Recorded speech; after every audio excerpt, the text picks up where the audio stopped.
নমস্কাৰ এই মুহূৰ্তত আহি পৰিছে সন্ধিয়াৰ কেইবাটাও গুৰুত্বপূৰ্ণ খবৰ। আজি হৈছে 28 আগষ্ট। গোটেই অসম তথা ভাৰতৰ বিভিন্ন প্ৰান্তৰ পৰা যুগত হৈছে কেইবাটাও ডাঙৰ খবৰ। এনেবোৰ খবৰ নিতৌ পাই থাকিবলৈ চেনেলটি সাবস্ক্ৰাইব কৰি ভিডিঅ'টো এটা লাইক কৰিবলৈ নাপাহৰিব। আজিৰ আমাৰ প্ৰথম খবৰ গুৰুত্বপূৰ্ণ খবৰ হৈছে অসমবাসীৰ বাবে এটা ডাঙৰ খবৰ। আত্মহত্যা মহিলালৈ বেংক একাউণ্টত কেতিয়া চৰকাৰে সোমাই দিব 10,000 কোটি টকা। লগতে আধাৰ কাৰ্ডক লৈ এটা ডাঙৰ আপডেট প্ৰদান কৰিছে অসমৰ মুখ্যমন্ত্ৰী ডক্টৰ হিমন্ত বিশ্ব শৰ্মাই। আপোনাৰ এনআৰচিৰ বায়োমেট্ৰিকৰ সময়ত আধাৰ কাৰ্ডটো পেণ্ডিং হৈ আছিল নেকি? তেন্তে আপুনি এতিয়া নতুনকৈ আধাৰ কাৰ্ড বনাব পাৰিব। অসমৰ মুখ্যমন্ত্ৰী ডক্টৰ হিমন্ত বিশ্ব শৰ্মাই সংবাদমেলত ডাঙৰ মন্তব্য কৰিছে। লগতে অতি শীঘ্ৰেই আৰম্ভ হ'বলৈ গৈ আছে অৰুণোদয় 3.0 আঁচনি।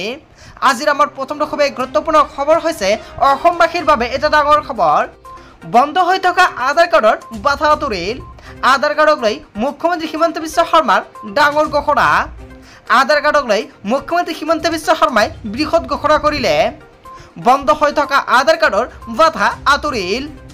বাধা আঁতৰাই কেন্দ্ৰই জাৰি কৰিলে নিৰ্দেশনা। শীঘ্ৰেই সকলোৱে লাভ কৰিব আধাৰ কাৰ্ড। 9,35,642 জনৰ আধাৰ কাৰ্ড নাই অসমত। 2019 চনৰ পৰা বন্ধ হৈ আছিল আধাৰ কাৰ্ডৰ কাম কাজসমূহ আৰু আধাৰৰ এনআৰচিৰ প্ৰত্যক্ষ সম্পৰ্ক নাই। এতিয়া আধাৰ কাৰ্ডৰ লগত আপোনাৰ যখন আগতে আপুনি এনআৰচিৰ সময়ত আধাৰ কাৰ্ড বনাবলৈ দিছিলে তাৰ লগত কোনো ধৰণৰ সম্পৰ্ক নাই। অৱশেষত চৰকাৰে এটা ডাঙৰ সিদ্ধান্ত গ্ৰহণ কৰিছে। আধাৰ কাৰ্ডৰ সমস্যাৰ সন্দৰ্ভত মুখ্যমন্ত্ৰী হিমন্ত বিশ্ব শৰ্মাই সংবাদমেলযোগে ডাঙৰ মন্তব্য কৰিছে। আধাৰ কাৰ্ডক লৈ মুখ্যমন্ত্ৰী হিমন্ত বিশ্ব শৰ্মাৰ বৃহৎ ঘোষণা। যদি এনআৰচিৰ সময়ত আপুনি আধাৰ কাৰ্ডটো বনাইছিল আৰু পেণ্ডিং হৈ আছে বা ৰিজেক্ট হৈ আছে তেনে ক্ষেত্ৰত এতিয়া আপুনি আধাৰ কাৰ্ড বনাব পাৰিব। অতি শীঘ্ৰে আপুনি আধাৰ কাৰ্ডটো বনাই লওক, কিয়নো এতিয়া আপোনাৰ কোনো ধৰণৰ পেণ্ডিং নহয়, লগে লগে আপোনাৰ একচেপ্ট হৈ যাব। অসমৰ মুখ্যমন্ত্ৰী ডক্টৰ হিমন্ত বিশ্ব শৰ্মাই আজিৰ দিনটোত সংবাদমেলযোগে ডাঙৰ মন্তব্য কৰিছে। তাৰপিছত অসমবাসী ৰাজ্যত চলাইছে আমাৰ 2 নম্বৰটো খুবেই গুৰুত্বপূৰ্ণ খবৰ। লগতে এটা ডাঙৰ খবৰ থিংকাণ্ড আৰু মিয়া সন্দৰ্ভত বিধানসভাত মুখ্যমন্ত্ৰী হিমন্ত বিশ্ব শৰ্মাৰ 11টাকৈ বৃহৎ মন্তব্য। কি মন্তব্য কৰিছে সবিশেষ জানক। অসমত বিভিন্ন ভাষা ভাষী বিভিন্ন জনগোষ্ঠীৰ লোক আছে।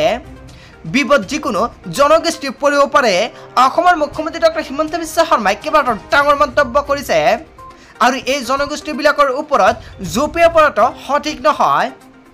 ৰফিকুল ইছলাম আৰু দেৱব্ৰত শইকীয়াই নামনিৰ পৰা উজনিলৈ মানুহ যাব বুলি মন্তব্য কৰিছিল বিধানসভাত আৰু মুখ্যমন্ত্ৰী হিমন্ত বিশ্ব শৰ্মাই তাতে প্ৰশ্ন উত্থাপন কৰিছে, আপোনালোকে অসমখন ল'বই নেকি? এনেকুৱাকৈ এটা অসমৰ মুখ্যমন্ত্ৰী ডক্টৰ হিমন্ত বিশ্ব শৰ্মাই প্ৰশ্ন উত্থাপন কৰিছে ৰফিকুল ইছলাম আৰু দেৱব্ৰত শইকীয়াক।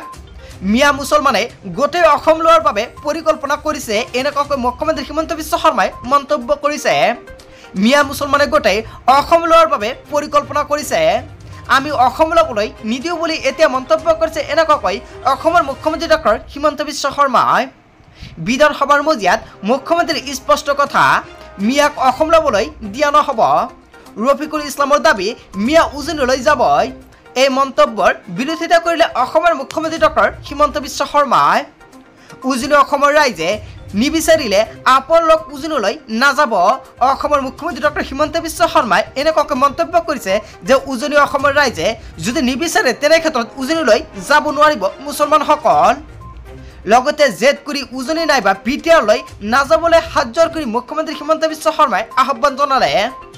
অসমীয়া মানুহে নিবিচাৰিলে জোৰ কৰি সেই অঞ্চললৈ নাযাব।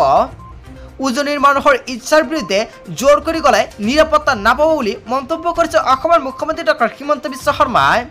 থিঙৰ নিচিনা অঞ্চলৰ হিন্দুৱে বসবাস কৰা অঞ্চল আছিল বুলি মন্তব্য কৰিছে। এই অঞ্চলত অপৰাধ আৰম্ভ হোৱাৰ পিছতেই হিন্দুৰ পলায়ন আৰম্ভ হয়। সেই লোকসকলক গাঁও এৰি যাবলৈ প্ৰতিশ্ৰুতি দিয়ে আৰু সেই অঞ্চলৰ জনপ্ৰতিনিধিসকলে 1951 চনৰ পৰা সলনি হৈছে থিঙৰ জনসংখ্যাৰ গাঁথনি। 1951 চনত থিঙত বহু হিন্দু লোক আছিল আৰু এই জনসংখ্যাৰ এতিয়া পৰিৱৰ্তন হৈছে। বৰপেটাত এখন শ্মশানত একাংশ লোকে তলা মাৰি দিলে, কিন্তু সেই স্থানলৈ নগ'ল এগৰাকীও বিধায়ক। বৰপেটা জিলাত এটা সময়ত হিন্দু 70% আৰু মুছলমান আছিল 30%। এতিয়া মুছলমান 70% আৰু হিন্দু 30% হ'ল।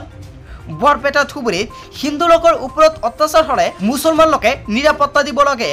বিগত 4 মাহত বৰপেটা ধুবুৰীত এনে বহু ঘটনা সংঘটিত হৈছে।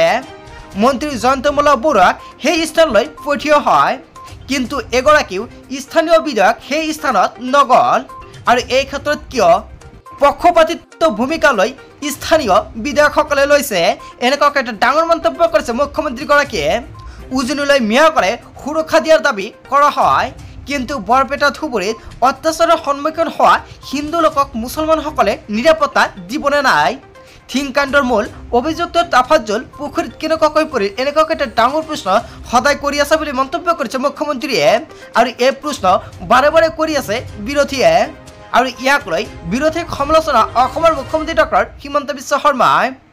বিধানসভাত মুখ্যমন্ত্ৰী হিমন্ত বিশ্ব শৰ্মাই এনেকুৱাকৈ এগৰাকীকৈ বৃহৎ মন্তব্য কৰিছে। আচলতে অসমৰ মুখ্যমন্ত্ৰী ডক্টৰ হিমন্ত বিশ্ব শৰ্মাই বিধানসভাত যি এগৰাকীকৈ ডাঙৰ মন্তব্য কৰিছে, ইয়াৰ বিষয়ত আপুনি কি ক'ব? যদি আপোনাৰ কিবা মন্তব্য কৰিব লগা থাকে, আপোনালোকৰ মন্তব্যটো নিশ্চয় কমেণ্ট বক্সত জনাব। তাৰপিছত অসমবাসী ৰাজুক জনাইছে আমাৰ 3 নম্বৰটো খুবেই গুৰুত্বপূৰ্ণ খবৰ, লগতে এটা ডাঙৰ খবৰ। বিবাহক লৈ ৰাজ্যত আহি আছে নতুন আইন। বিয়াৰ 6 মাহৰ আগতে দিব লাগিব নটিচ। ৰাজ্যত বিবাহক লৈ শীঘ্ৰেই আহিব নতুন আইন। এপ্ৰিলত আহিব নতুন বিবাহ আইন। বিয়াৰ 6 মাহ আগতেই দিব লাগিব নটিচ। নিশা পলাই লৈ যাব নোৱাৰিব যুৱতীক। পৰিচয় গোপনে ৰাখি কৰাব নোৱাৰিব বিয়া। সদনত অসমৰ মুখ্যমন্ত্ৰী ডক্টৰ হিমন্ত বিশ্ব শৰ্মাই এটা ডাঙৰ মন্তব্য কৰিলে। ৰাজ্যত বিবাহক লৈ শীঘ্ৰেই আহিব এখন নতুন আইন।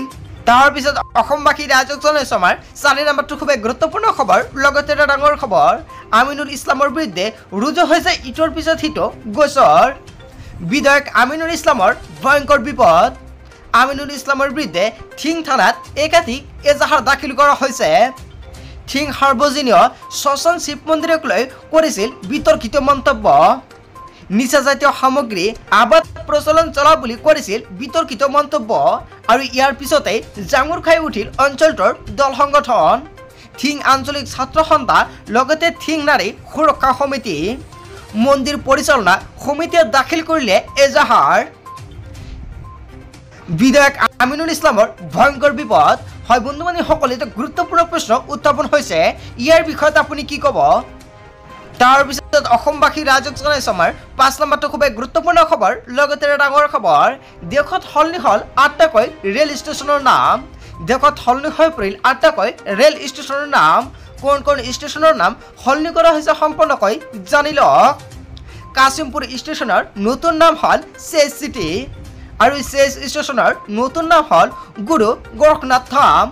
কেৱল ইয়াই নহয়, মিছৰলি ষ্টেচনৰ নতুন নাম হ'ল মা কালিকন ধাম।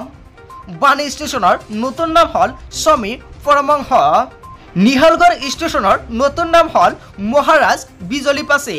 কেৱল ইয়াই নহয়, আকবৰগঞ্জৰ নতুন নাম হ'ল মা আহৰবা ভৱানী ধাম। ৱাৰিছগঞ্জৰ নতুন নাম হ'ল অমৰ শহীদ বালে চুলতান। ফৰছতগঞ্জৰ নতুন নাম হ'ল তপেশ্বৰনাথ ধাম।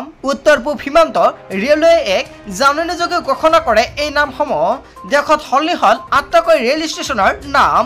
হয় বন্ধু-বান্ধৱীসকল, গোটেই অসম তথা ভাৰতৰ বিভিন্ন প্ৰান্তৰ পৰা যুগুত হৈছে কেইবাটা ডাঙৰ খবৰ। এনেবোৰ খবৰ নিতৌ পাই থাকিবলৈ চেনেলটি ছাবস্ক্ৰাইব কৰি ভিডিঅ'টো এটা লাইক কৰিবলৈ নাপাহৰিব। চ' থেংক ইউ ফৰ ৱাচিং ফুল ভিডিঅ'।